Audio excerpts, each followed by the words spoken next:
여러분, 우리가 하나님이 우리를 도우십니다. 그러면 할렐루야! 그럴 겁니다. 하나님이 우리를 도우십니다. 한번 해보세요. 할렐루야! 안 하냐? 하나님이 우리를 돕는다고 하면 모든 사람들이 다 좋아합니다. 그런데 여러분, 에베네셀이라고 하는 말이 하나님이 지금까지 우리를 도우셨다라고 하는 말이거든요. 여러분, 에베네셀이라고 하는 말을 들을 때 여러분의 마음은 어떤 생각이 드십니까? 어떤 사람들은 하나님이 여기까지 도우셨다 그러면 할렐루야, 정말 하나님께서 내 인생을 여기까지 도우신 거야, 너무 감동스럽게 그 단어를 맞이할 수 있을 겁니다. 그런데 또 어떤 사람들은 하나님이 여기까지 나를 도우셨다고 하면 어떻게 내 삶이 이럴까? 하나님이 나를 도우셨다고 하면 왜 나에게 그런 일이 일어났을까? 그런 생각을 하면서 이 에베네셀이라고 하는 이스라엘 사람들이 감격해서 세운 이 하나님이 여기까지 우리를 도우셨다고 하는 이 말에 대해서 공감하지 못할 것입니다. 그래서 어떤 사람들은 에베네셀이라는 말을 들으면 정말 이 하나님을 내가 다른 사람에게 전해야 되겠다, 그런 생각이 드는 사람이 있는 반면에, 또 어떤 사람들은 내가 뭘 하나님을 이스라엘 사람들은 왜 그렇게 감격했을까? 나는 왜 그 감동이 없을까? 그런 생각을 가진 사람들이 의외로 많이 있을 겁니다. 여러분, 서울의 어떤 지역에는 서울이라는 말 하면 안 되는데 점쟁이들이 권사님들 덕에 먹고 산답니다. 미안합니다. 여러분, 교회 권사들은 하나님을 섬기는 사람입니다. 그럼에도 불구하고 자기의 영적인 갈증을 점쟁이에게 가서 풀어낸다고 하는 겁니다. 요즘 수많은 젊은이들이 점을 친다고 해요. 참 여러분, 아주 참 복잡하고 답답한 시절입니다. 왜 하나님을 믿는다고 하면서 우상숭배에 빠지게 됩니까? 왜 하나님을 믿는다고 하면서 배도하는 삶을 살아가고 있습니까? 그러면서 교회를 나가서 하나님 앞에 예배를 드립니까? 그 사람들의 가슴 속에는 하나님이 지금까지 나를 도우셨다고 하는 말에 전혀 공감이 되지 않는 거예요. 왜 그럴까요? 뭐든 여러분 이유라는 게 있을 것 아닙니까? 왜 그럴까? 하나님께서 에덴을 창설하시고 그 창조된 인간에게 그 에덴 동산이라고 하는 그야말로 인간에게 완벽한 동산을 선물해 주시면서 사람들에게 피조물이 하나님으로 말미암아 더 풍성한 삶을 살기를 원하셨던 겁니다. 그런데 그 풍성한 삶을 교회에 출석하면서도 하나님을 믿는다고 고백하면서도 신앙의 삶을 살아가면서도 왜 느끼지 못하고 살아가는 것일까요? 여러분, 이것은 여러분에 대한 질문뿐만 아니고 오늘 수많은 사람들, 저를 포함해서 모든 사람에게 하는 질문입니다. 여러분, 어떤 길은 우리가 즐겨 좁은 길을 선택해야 합니다. 그러나 어떤 길은, 오늘 이 에베네셀과 같은 이런 말은 까닭이 있다. 그것이 감동으로 다가오기도 하고 그것이 한숨으로 다가오는 데는 까닭이 있다라고 하는 것입니다. 그래서 오늘 본문에는 왜 나에게 이 에베네셀이 감동이 아니고 갈등입니까? 한숨입니까? 라고 하는 것에 대한 대답을 하고 있는 것입니다. 여러분, 그 대답이 무엇일까요? 오늘 본문은 BC 1075년경에 이스라엘 사람들이 젖과 꿀이 흐르는 가나안 땅에 들어갔어요.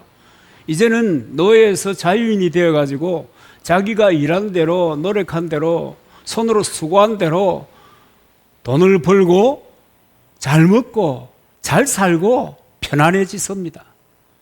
그런데 그 편안 가운데서 찾아온 것은 하나님을 멀리하는 것이고, 그 가나안 땅의 토착신인 바알, 아스타롯 같은 그 우상을 숭배하는 일에 이분들이 빠지게 된 것입니다. 그래서 하나님께서는 호시탐탐 이스라엘을 노리던 군대를 잘 정비한 블레셋을 통해서 위기를 만드시는 겁니다. 여러분, 사단이 위기를 만드는다, 우리 늘 그렇게 생각하고 지냅니다만, 하나님이 그 백성을 각성시키기 위해서 위기를 만들어 주신 것입니다. 그런데 이처럼 큰 생명이 촌각에 달린 이 위기 속에서 이 백성들이 무려 20년 동안 잃어버렸던 하나님 중심의 신앙을 회복하고, 아이고 선지자 꼬라지하고는 뭐하고 사는 거냐 이렇게 생각했던 그 선지자를 존경하기 시작하고, 그를 신뢰하기 시작하고, 그리고 그에게 기도를 부탁하게 되는 것입니다. 그리고 미스바에 이스라엘 사람들이 함께 모여서 회개하고 기도했더니 하나님이 그 기도를 들어주셨습니다. 그런데 여러분, 왜 인간은 꼭 망할 경험을 해야, 죽을 맛을 보아야 돌이키는지 참 기가 막힐 지경입니다.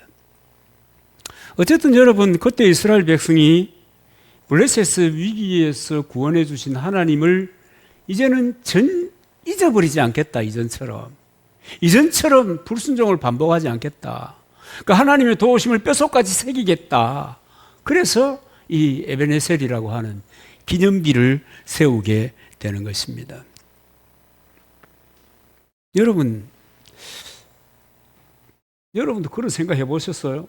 에베네셀이라고 하는 말만 들어도 어떤 사람은 감동인데, 에베네셀이라는 말만 들어도 에이, 목사가 하는 소리지, 그냥 교회가 하는 상투적인 이야기일 뿐이야,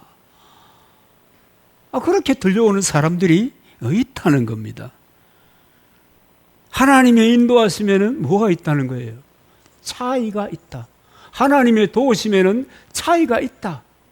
그런데 사람들은 자기 마음대로 믿으니까, 자기 생각하는 대로 믿으니까, 하나님은 사랑이 많으시고 하나님은 공평하신 분이시고 하나님은 정의로운 분이시기 때문에 내가 무슨 짓을 하든지 하나님은 나를 사랑하시오. 이 신율법주의죠. 왜 지난 주간에 말씀드린 대로 하면은 그런 생각을 가지고 신앙생활을 하는 거예요. 종교를 엔조이 하는 거예요. 여러분 골프를 치듯이, 요즘 그 강변에 가면은 그 어른들이 하는 그 골프 그런 거 있대요. 그 사람들 굉장히 많이 모이대요. 그런 거 하듯이 하나님을 믿는 것입니다. 왜 이렇게 차이가 있는 것일까에 대한 사실은 답입니다. 그게 오늘 여러분 7장 7절로 8절 말씀을 여러분 한번 보겠습니다. 이스라엘 자손이 미스바에 모였다 함을 블레셋 사람이 듣고 그 방백들이 이스라엘을 치러 올라온지라. 이스라엘 자손이 듣고 블레셋 사람을 두려워하여 사무엘에게 이르되, 당신은 우리를 위하여 우리 하나님 여호와께 쉬지 말고 부르짖어 우리를 블레셋 사람의 손에서 구원하소서. 여러분, 왜 사무엘에게 기도를 부탁합니까? 지가 하면 되지. 그런데 여러분, 예수 그리스도의 십자가 사건 이후에는 모든 사람들이 하나님을 대면할 수 있었습니다. 그런데 그 이전에는 하나님이 특별히 구별한 사람들만 하나님을 대면하게 되어 있었던 겁니다. 그래서 사무엘 선지자를 찾아가가지고, 평소 때는 그래서 사타가 위기를 만나니 찾아가가지고 사무엘에게 기도 부탁을 하는 것입니다. 그리고 미스바에서 드린 기도에 하나님이 응답하신 것입니다. 그런데 여러분, 막연하게 기도를 부탁하니 사무엘이 막연하게 그래 네가 내 기도를 부탁했기 때문에 내가 기도를 들어주마 하고 기도한 것이 아니었습니다. 사무엘은 기도하는 이 패턴이라고 할까요? 습관이라고 하는 것이 있었습니다. 여러분 9절 말씀을 보면 기도하기 전에 뭔가 열중하는 것을 보게 되는데, 사무엘이 젖 먹는 어린 양을 취하여 온전한 번제를 여호와께 드리고 이스라엘을 위하여 여호와께 부르짖음에 여호와께서 응답하셨더라, 이렇게 얘기하고 있습니다. 그냥 나가서 내가 필요하고 내가 뭐 하나님 필요해요, 하나님 내가 문제가 많아요, 하나님 도와주세요 하고 그냥 기도한 것이 아니라고요. 번제를 드리고 어린 양을 취하여 번제를 드리고 그리고 기도했다. 이게 여러분 사무엘의 기도 습관입니다. 이것이 왜 나의 에베네셀은 한숨이고 왜 내 기도는 응답하지 않는가에 대한 대답을 보여주고 있는 것입니다. 여러분 왜 에베네셀이 감동으로 다가왔습니까? 왜 이스라엘 사람들은 하나님이 여기까지 도우셨다고 하고 춤을 추면서 감동했습니까? 첫째는 여러분 위기를 만나고 나니까 하나님 중심의 신앙이 생긴 겁니다. 자기 중심으로 살았거든요. 내 마음 가는 대로 살았거든요. 그러다가 위기의 순간에, 그래도 하나님의 백성이니까 위기의 순간에 돌아왔죠.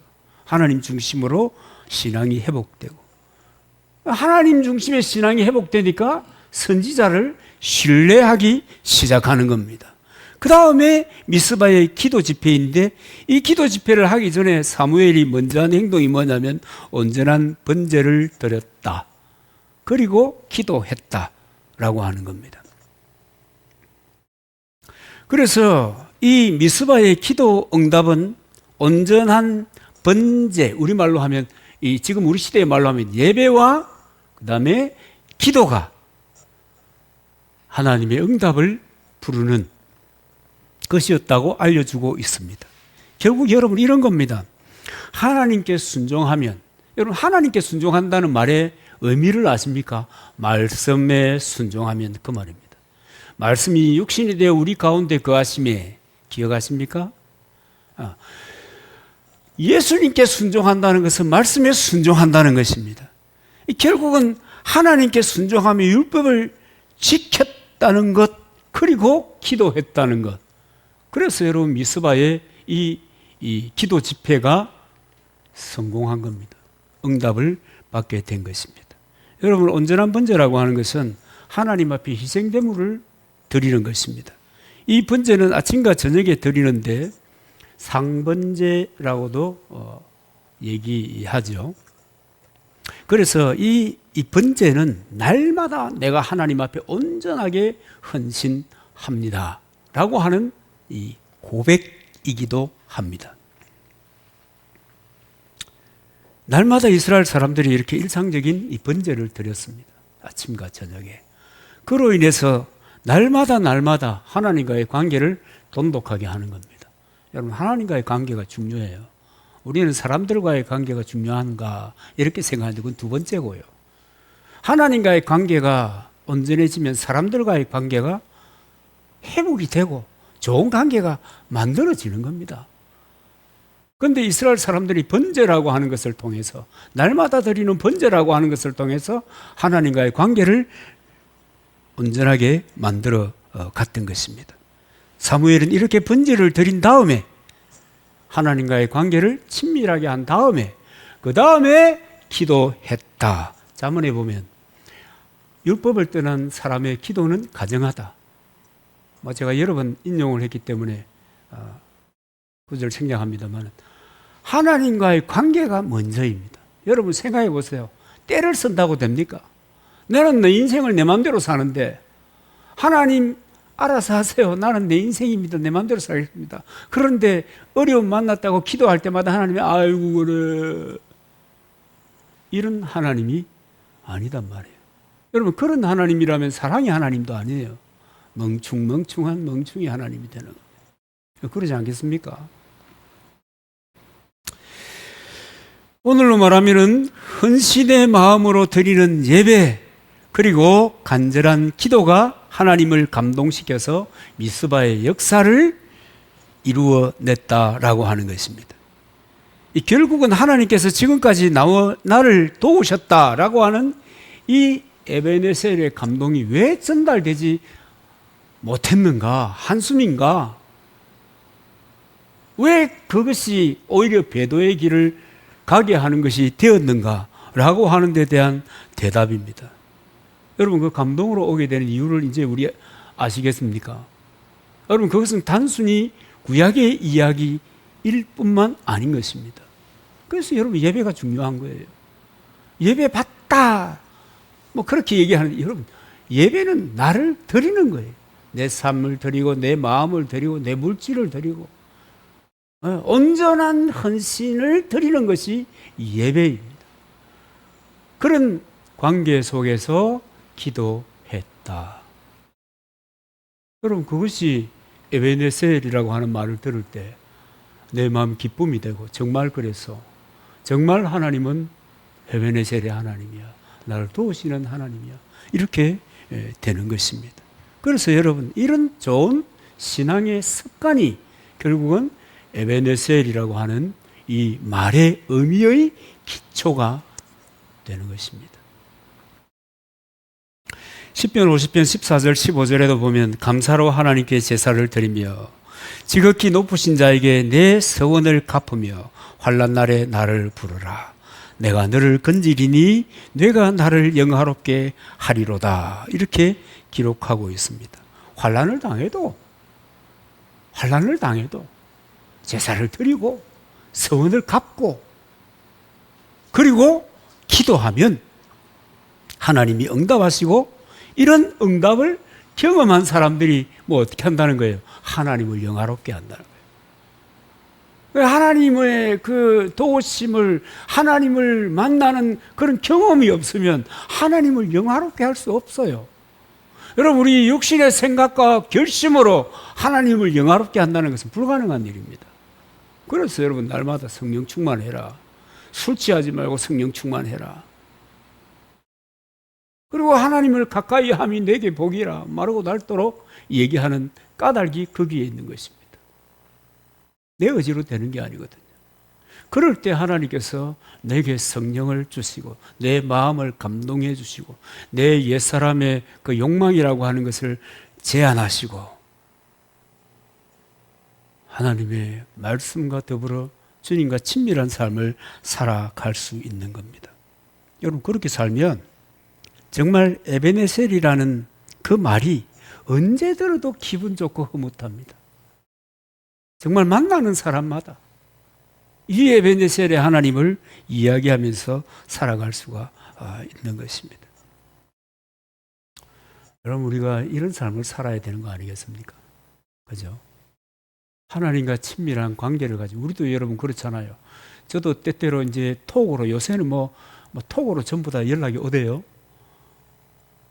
뭐 몇 년이 지나도 전혀 전화 한 번 없고 소식이 없었는데 어느 날 갑자기 결혼시킨다고 뭐 또 부모 상을 당했다고 연락이 오는 거예요. 왜 보내는지 모르겠어요.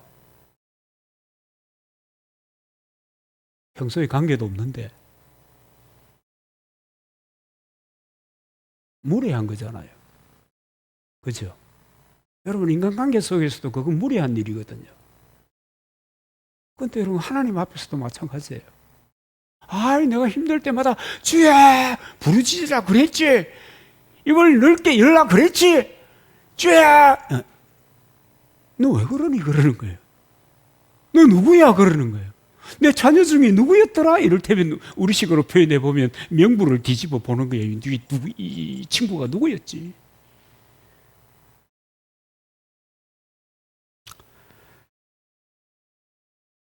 그런데 여러분, 하나님께서는 정말 당신을 사랑하고 사모하고 믿음 가운데 살려고 하고 말씀 가운데 살아가려고 하는 사람들의 그 마음은요, 기도하기 전에 알아보십니다. 내가 기도하기 전에 알아본다고요. 내가 예배를 드리는 중간에라도 여러분 알아보시는 거예요. 여러분, 그 얘기를 이 7장 10절로 11절에 보면 얘기하고 있습니다. 사무엘이 번제를 드릴 때에 기도하기 전입니다. 번제를 드릴 때에 블레셋 사람이 이스라엘과 싸우려고 가까이 오매 그날에 여호와께서 블레셋 사람에게 큰 우레를 발하여 그들을 어지럽게 하시니 그들이 이스라엘 앞에 패한지라 그랬습니다. 사무엘이 번제를 드릴 때 이미 벌써 하나님께서는 아시고 하나님의 역사와 기적과 감동이 시행되는 것입니다. 놀랍잖아요. 여러분, 우리도 여러분 자녀들에 대하여 우리가 힘이 없어서 우리는 이 전능자가 아니기 때문에 제한적인 능력을 가졌기 때문에 이 자녀들이 뭘 필요하는지 말하기 전에도 보면 알잖아요. 눈빛만 봐도, 집에만 와도 아직 뭐 때문에 왔는가 알잖아요. 하물며 하나님이겠습니까? 당신이 사랑하는 정말 내 마음에 기쁨이 되는 그 믿음의 사람, 그런 삶을 살아가기 위해서 몸부림치고 애쓰는 그 하나님의 자녀의 마음을 하나님이 아시는 거예요. 그러니까 번제를 드릴 때 이미 하나님이 역사하시는 거예요. 기도하기 전에도, 구하기 전에도.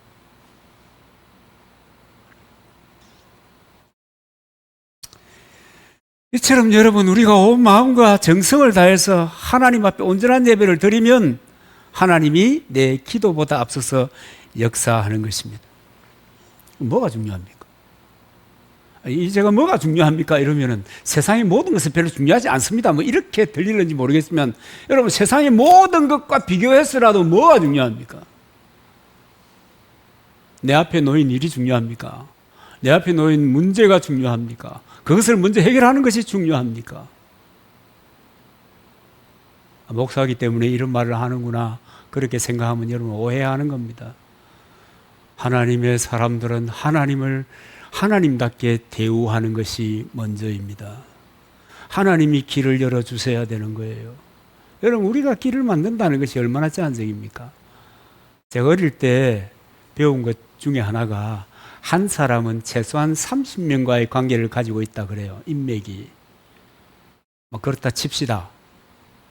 고작 30명과의 관계 속에서 여러분, 100명, 아는 사람 100명이 서 의미 없어요. 내하고 교제하는 사람이 30명이다. 그 말이에요. 그 30명의 인맥을 통해서 내가 할 수 있는 것이 무엇입니까? 여러분, 당장에 집에 어려운 문제가 생겼어요. 이를테면 갑자기 돈이 필요하단 말이에요. 누구에게 말하겠어요? 누구에게 말하겠어요? 전화로 그런 얘기하면 바로 손절입니다. 전화 뚝 끊기잖아요. 그런 거 경험 안 해보셨습니까? 여러분, 인맥 30명에서 의미가 없어요. 사람들은 인맥 하는데 여러분, 인맥보다 중요한 것은 신맥입니다. 하나님과의 관계가 더 중요한 겁니다. 그래서 하나님을 하나님으로 알고 대우하는 것이 너무너무 중요하고, 그래서 주님께 순종하는 그 말씀을 쫓아 살는, 또 그렇게 살려고 하는 이 몸부림이라고 하는 것이 귀하고 소중하고 중요하고, 하나님이 그것을 통해서 달아보는 거예요. 이 사람이 정말로 내 사람이 맞나? 내 자녀답게 살아가나? 그렇게 보는 거예요. 하나님께 마음이 있는가? 하나님께 마음이 있는가? 늘 마음속에 생각하는 것이, 이를테면, 집을 한 칸 장만해야 되는데, 이를테면 말이죠. 그러면 안 된단 말이에요.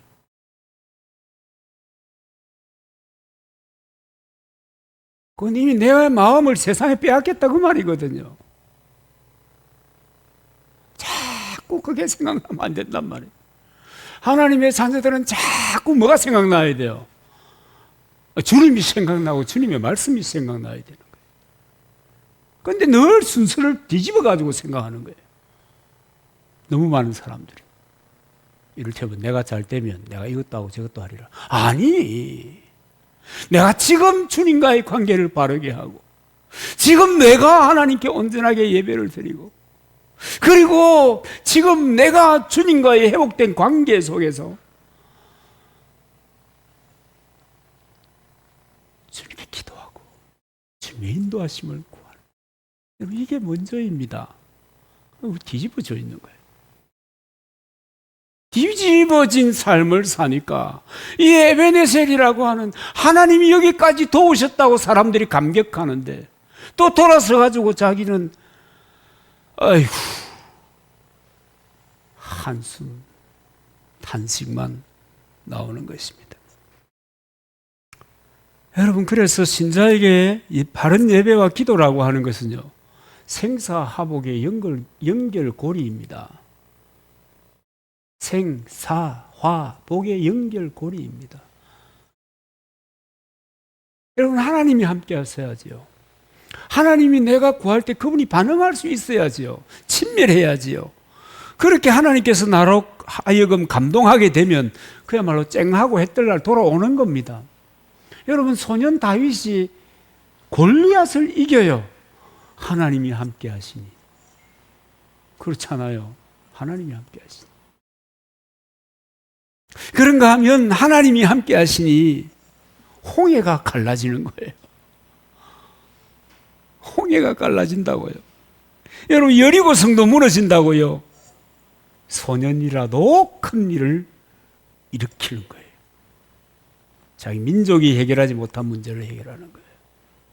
하나님이 함께 하십니다.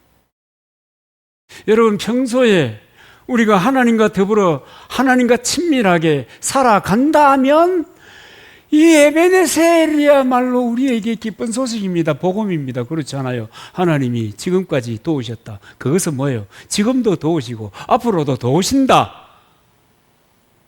이스라엘 사람들 같은 경우야 절대로 잊지 않겠습니다.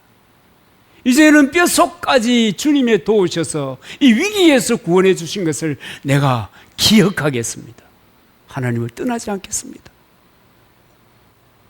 이런 고백을 가져오게 된 것입니다.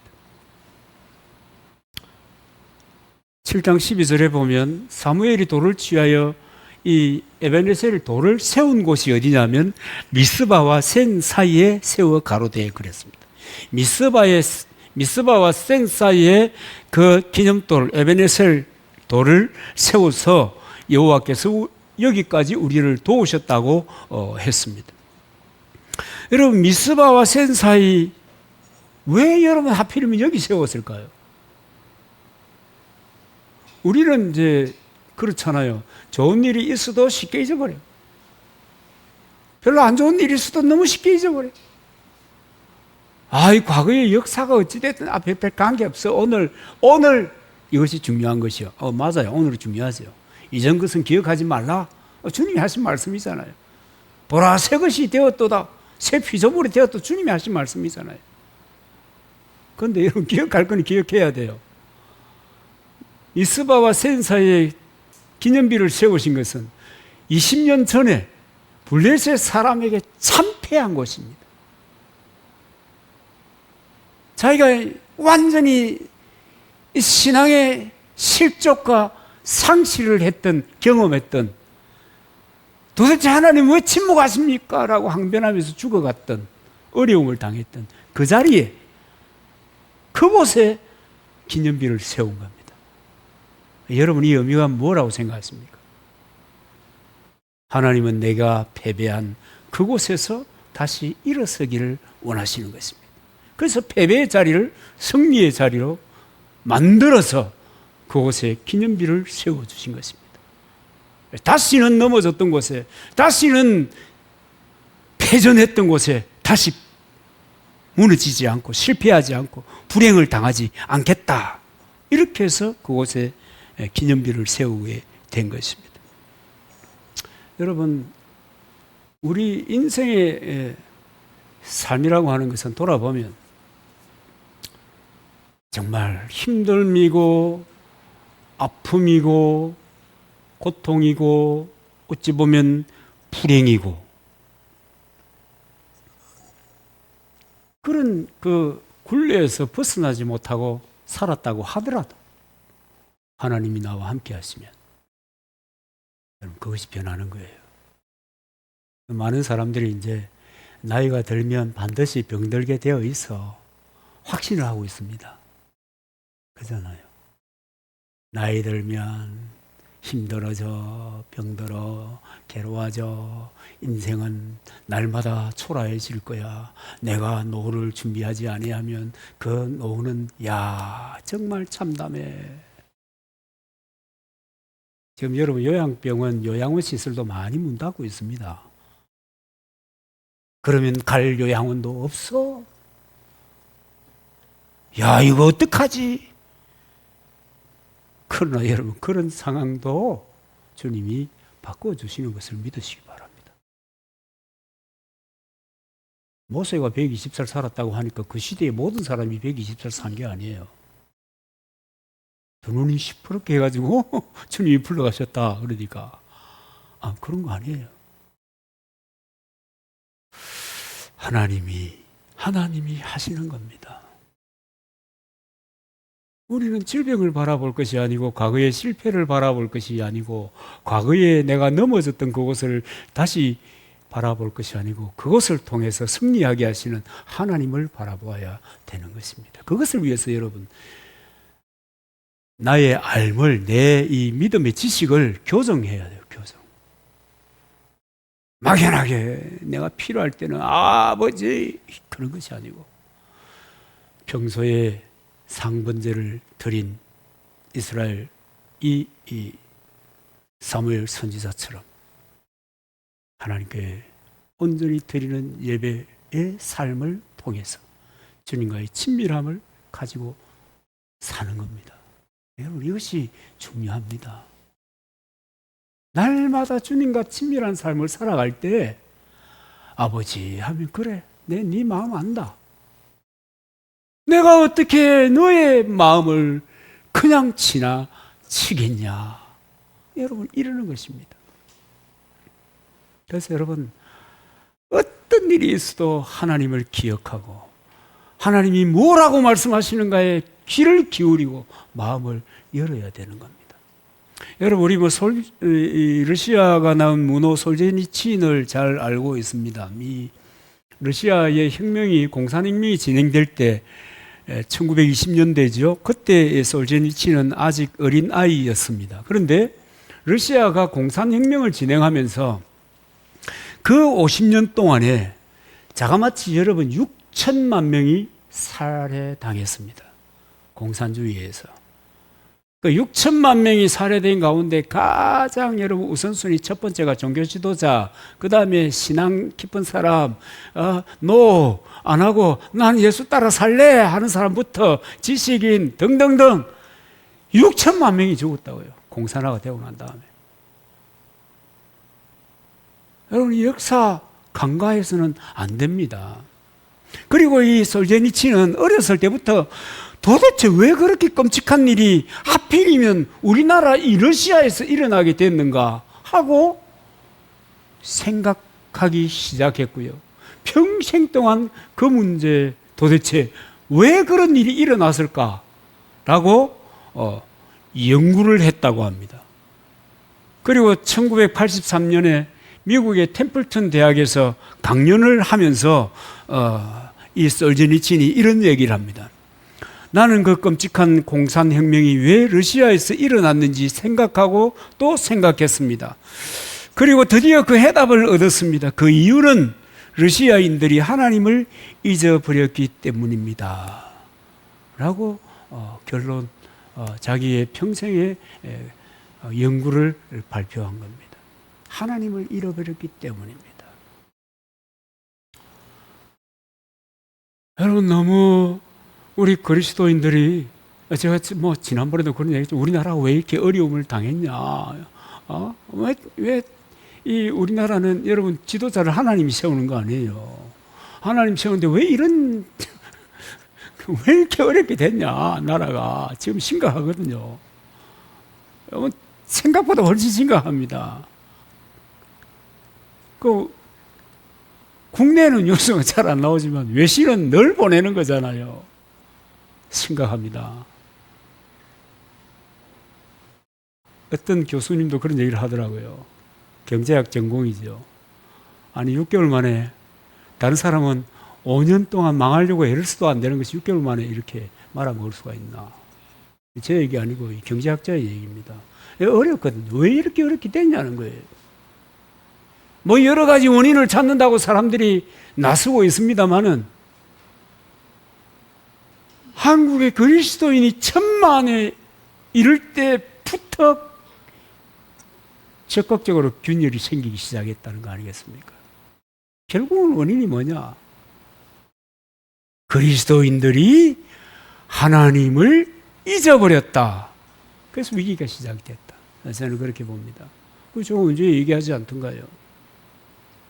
주께서 이것을 빨리 회복시켜 주지 아니하시면, 한국의 그리스도인들이 회개하고 자복하고 바르게 하나님을 하나님답게 섬기지 않으면, 그 제가 뭐라고 얘기했죠? 뭐 나는 죽을 준비하고 기다려야 되겠다.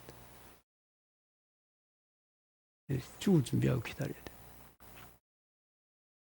왜냐하면 여러분, 이 러시아 혁명의 이야기는 남의 얘기가 아니거든요. 베트남에 공산화가 진행됐을 때 40대 이상 싹, 그래서 베트남에는 늙은이가 없어요. 늙은 것처럼 보이는 사람이 있을 뿐이지.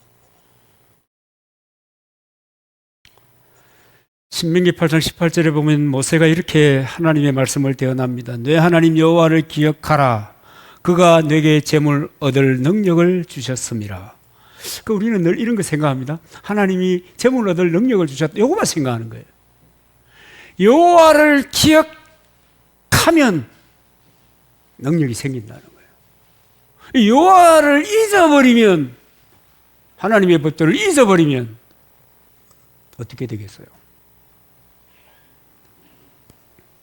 내 하나님 여호와를 기억하라. 죄값으로 영원히 형벌받을 나를 구원하신 하나님을 기억해야 합니다. 믿는다고 하면서도 하나님을 떠나고 하나님을 버리고 하나님 없이 오만하게 산 세월, 참 그럼에도 불구하고 이 정도 살아가는 거 보면 감사한 일입니다. 그렇잖아요. 정말 감사한 일입니다. 수많은 그리스도인이 점집 앞을 기웃거리고 저는 그 얘기 들었을 때 참 기가 막히더라고. 그래가지고 점쟁이를 먹여 살리고, 거기에 편성해서 기독교 점쟁이도 생기고 예언한다고 말이죠. 복채를 받고 예언해주는 사람도 생기고. 그러니까 어려움이 안 오는 게 비정상이고 오는 게 정상이고 그런 것 아니겠습니까?